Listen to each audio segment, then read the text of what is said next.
Hello friends, स्वागत है आपके वीडियो में। काफ़ी इंपॉर्टेंट वीडियो, खासकर क्लास 7 में जिनका संस्कृत का परीक्षा होगा तो यहाँ से कुछ क्वेश्चन आने के चांस है और इसी टाइप के क्वेश्चन आएंगे। तो आपको ध्यान से सुनना और समझना है, और समझने के बाद आप इसको चाहेंगे तो आप नोट करके रख सकते हैं। तो चलिए शुरू करते हैं। कुछ धातु की पहचान करने के लिए आ सकता है या फिर इन द ब्लैंक में आ सकता है। जैसे एक शब्द दे दिएगा खादंती, तो खादंती में धातु की पहचान करेंगे तो आप लिख सकते हैं, समझ सकते हैं।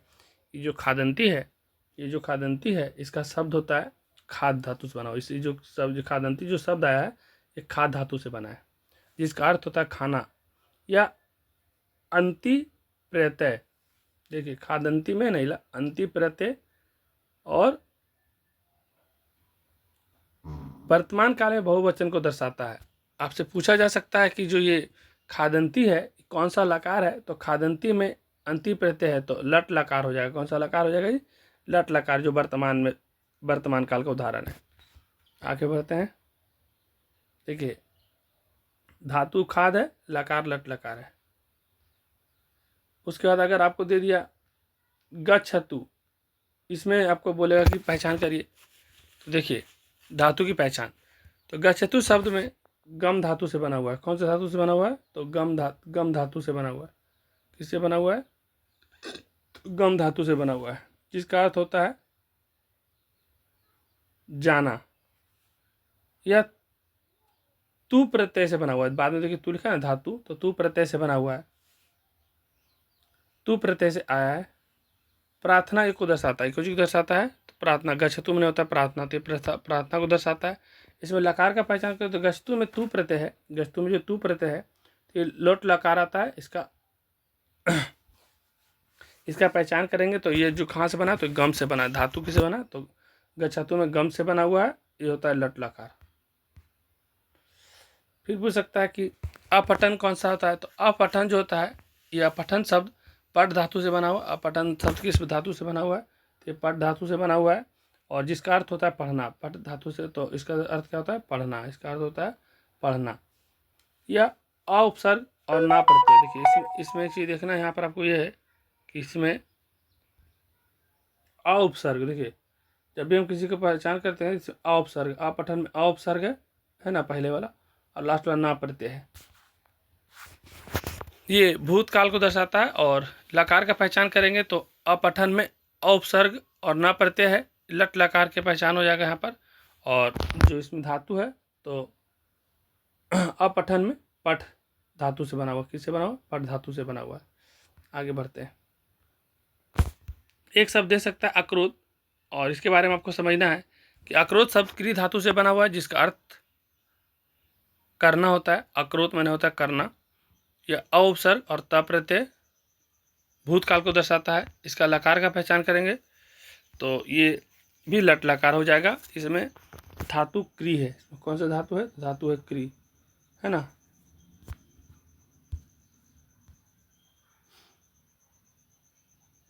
एक दे सकता है गमिष्यति, तो गमिष्यति शब्द गम धातु से बना हुआ है, जिसका अर्थ होता है जाना या भविष्यकाल को दर्शाता है। इसका भी लकार पर ध्यान करें तो लट लकार हो जाएगा। और ये जो है गमिष्यति, ये गम धातु से बना हुआ है। कुछ क्वेश्चन आपको इस तरह से पहचानने के लिए दे सकता है कि धातु अगर लिखित करिए या पहचानिए तो गमिष्यति में गम धातु से बना हुआ है, लट लकार। अक्रोध जो था वो क्री धातु से बना हुआ है, उसका होता है लट लकार भूतकाल। अपठन पट धातु से बना हुआ है। गच्छतु गम धातु से बना हुआ है। खादंती खाद धातु से बना हुआ है। आगे आपको कुछ इस तरह समझना चाहिए कि उदाहरण अनुसार पद रचना करना है। तो संस्कृत में क्या होता है? पठती सम, तो इसका हो जाता अपठत।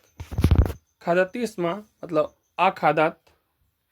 वदती सम अस्मा, इसका हो जाता अवदत। हसती स्म मतलब हो जाता अहसत। और धावती समा मतलब हो जाता आधवत। मतलब सब में लग गया, अ लग गया तो मतलब सब में नहीं हो गया कि खादती स्म तो नहीं खा रहा है, पठती नहीं पढ़ रहा है। फिर ऐसा हो सकता है, पूछा जा सकता है कि इसका अर्थ बताइए, चाहे समझिए। तो विस्मय, तो विस्मय का होता है आश्चर्य। नेत्राणी का होता है नयननी। और शिलायाम का होता है प्रस्तरे। पृथ्वी का वसुंधरा और तुष्णिम का होता है मौनम। तो ये सब शब्द है, इसको आप अच्छा से याद कर सकते हैं। फिर आपको कुछ अनुवाद करने के लिए आ सकता है, संस्कृत से हिंदी में, चाहे हिंदी से संस्कृत में। तो आप एक को पढ़ेंगे तो दोनों समझ में आ जाएगा। जैसे आपको हिंदी में दे देगा मैं घर नहीं जाऊंगा, तो अनुवाद करना अहाँ गृह न गमिष्यामि। और अगर संस्कृत में दे देगा अहाँ गृह न गमिष्यामि, मतलब मैं घर नहीं जाऊंगा। कल वह पटना जाएगा, तो अनुवाद है इसका श्र स पाटलिपुत्र गमिष्यति। वे लोग लड्डू खाते हैं, तो लिखेंगे ते जाना मोदाकनी खादंती। गांव से शहर जाओ, ग्रामता नगर गच्छा। वह कल विद्यालय गया था, सह विद्यालय अगच्छता। इसमें संस्कृत थोड़ा पढ़ने में अगर मेरी दिक्कत भी होता हो तो आप इसको एक बार देख कर पहले ऐसा समझ करके आप से नोट करिए इसको, और नोट करने के बाद आप इसको एक बार खुद से पढ़ के देखिए। फिर आपको एक शब्द देगा स्वतंत्रता करता, मतलब बताएगा इसका मतलब लिखने के लिए कि यह सूत्र बताता है कि वाक्य में क्रिया को करने में जो स्वतंत्र होता है वही कर्ता होता है, कर्ता ही क्रिया का मुख्य निष्पादन होता है। तो स्वतंत्र कर्ता दिया रहेगा, तो आप इसको मतलब समझ में दिया। जैसे एक शब्द देगा है ना, कुर्ती रिपिस्ततम कर्म, तो इसको हमको पढ़ने में अगर दिक्कत हो रहा है हिंदी में समझिए कि यह सूत्र बताता है कि कर्ता अपनी क्रिया के द्वारा जिसे सबसे अधिक चाहता है वह कर्म कहलाता है। फिर एक है वसा धातु, किससे बना हुआ है, और इसके बारे में वस धातु का अर्थ होता है, और इसके बारे में लिखना है आपको लकार लगा करके। जैसे उसको दे देगा प्रथम पुरुष, मध्यम पुरुष और उत्तम पुरुष में लिखना है, एक वचन, द्विवचन, बहुवचन।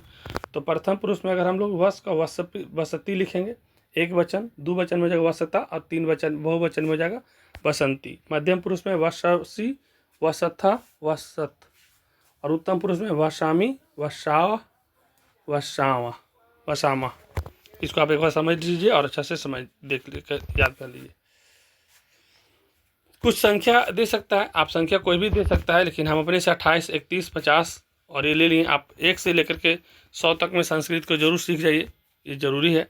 जैसे यहाँ पर हम 28 का लिए हैं, तो 8 विसंति, 31 को लिए 31 सतः, 50 को 50 और 30 को 30 और 40 को चत्वा रिसंता। आप संख्या में आप इस तरह से समझ जाइए कि 28, 31, 50, 30, 40 को कैसे लिखते हैं। और अगर कोई और देता है तो उसका भी आप संख्या कम से कम 1 से 100 तक संस्कृत में सीख जाइए।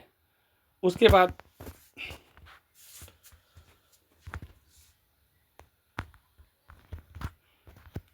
ये सबसे पूछा जा सकता है कि वो आता क्वेश्चन मार्क, तो लिखेंगे सत वो आता प्रिय, वो आता न वो आता सत्यमा प्रिय। फिर उसके बाद है पार्वती तपस्या कुत्र अगच्छता, तो पार्वती तपस्या गौरी सिखमैम अगच्छता। उसके बाद का शमशाने वसती, तो लिखेंगे शिवा शमशाने वसती। और कति त्रितवा भवंती, तो लिखेंगे 60 त्रितवा भवंती यथा वसंत ग्रीष्म वर्षा शरद हेमंत शिविर। मतलब 6 को वसंत ऋतु होता है, 6 तरह का ऋतु होता है, तो आप सभी को लिख दीजिएगा।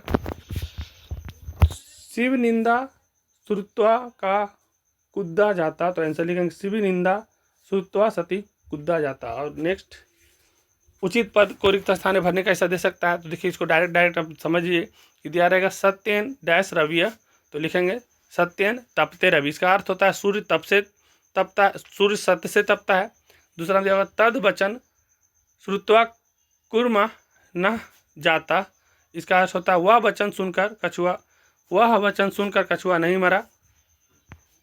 फिर मम गृहे तू बहवा कर्मकारा शांति, मेरे घर में तो बहुत से मजदूर हैं। अत्यंत ना वत्याम, तो इसका होता है असत नहीं बोलना चाहिए। और शिव प्राप्तु पार्वती तपह करोती, मतलब शिव को प्राप्त करने के लिए पार्वती ने तप करती थी। और उसके बाद सत्य असत के लिए हो सकता आ सकता है सत्यम असत्यम लिखने के लिए, जैसे बोला पृथ्वी चत्वारी रत्नारी शांति, तो यह सत्यम लिख देंगे। पृथ्वी पर 4 रत्न नहीं है बल्कि जल, अन्न और सुवस्ती 3 रत्न हैं। मतलब पृथ्वी पर बोला 4 रत्न होते हैं, तो नहीं 3 होता है, इसलिए सत्य हो जाएगा। फिर है प्रातः काले ईश्वर स्मरते, तो ये सत्य है, सुबह के समय ईश्वर का स्मरण करना चाहिए। बहुरत्ना वसुंधरा ना भवती, तो इसको असत्य कर देंगे। वसुंधरा बहुरत्ना होती है, अर्थात पृथ्वी पर अनेक रत्न है। और कुर्मा पैरो मारती, तो सही है, कछुआ नागरिकों द्वारा मारा गया। और स्वावलंबने सदा कष्ट भवती, ये असत्य कर दीजिएगा। स्वावलंबन हमेशा कष्ट नहीं होता है, बल्कि स्वावलंबन से सफलता मिलती है और आत्मनिर्भर बनते हैं। उसके बाद आपका ये वीडियो समाप्त होता है। क्लास 7 में जो भी हैं, आप अच्छा से इस वीडियो को शुरू से लेकर सारा लिख लीजिए। आपको हो सकता है कुछ चीज़ समझ में नहीं आए, तो जैसा हम बताएं हैं उस तरह से आप उसको नोट करिए और उसको पढ़िएगा, तो आपको समझ में आएगा। कोई फिल इन द ब्लैंक में आ सकता है, कोई क्वेश्चन आंसर में आ सकता है, और कोई सही गलत में आ सकता है, कोई कहीं ना कहीं आपके काम में आएंगे। और कुछ शब्द वाला जो दिए थे 28, 40, वो सबको ध्यान से अच्छा से कर लीजिएगा। बाकी वीडियो पसंद आए तो लाइक करिए, और ऐसे भी अगर आप लोग मेरे वीडियो को देखते हैं और आपका कुछ 1-2 नंबर का भी फ़ायदा होता है, आपको थोड़ा अच्छा भी लगता है, तो ज़रूर लाइक करिए और अपने दोस्तों को शेयर करिए, ताकि 1000 जैसे सब्सक्राइबर हो जाएगा तो स्मार्ट बोर्ड भी आ जाएगा और टीचर भी कुछ नए जुड़ेंगे। तो ठीक है, इस वीडियो को भी समाप्त कर रहे हैं। धन्यवाद।